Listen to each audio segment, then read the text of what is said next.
If you can understand this, your English is better than you think. And today we're taking such a hot topic. Do we really need higher education in the age of AI? My answer is yes, absolutely yes, and let me explain that. I have a bachelor's degree in linguistics and a master's degree in teaching English. And if I'm being completely honest, these first 4 years of my bachelor's degree, they didn't give me much. And they didn't turn me into an amazing linguist, not in the slightest. What they did give me was something much more valuable than that. It was about the skills, the skill of time management, the skill of lifelong learning. That's why right now I'm so eager to learn. For me, it's like definitely continuous professional development. Also, it's about speaking in public, preparing for different projects, hitting the deadlines, all this stuff. So I got all my necessary skills, and I'm really grateful to my bachelor's degree for these necessary skills. But most of my deep professional knowledge came much later when I was taking my master's degree in the UK. It was through research and through years of teaching experience for sure. But without that foundations,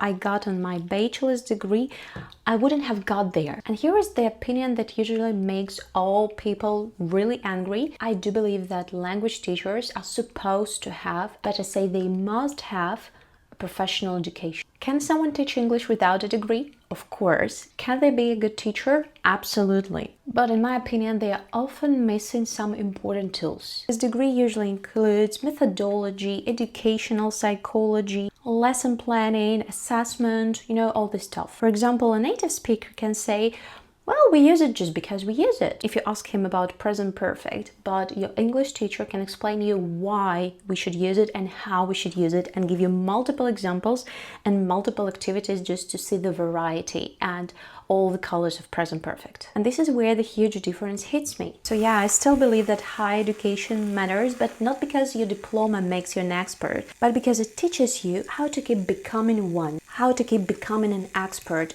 all your life, because this is what's necessary. Not to take a diploma and totally forget about education, but to continue studying, lifelong learning. What do you think? And most importantly, what did you manage to understand from my monologue? So I will be really happy to get any comments. Any opinion is pretty welcome. Enjoy your coffee.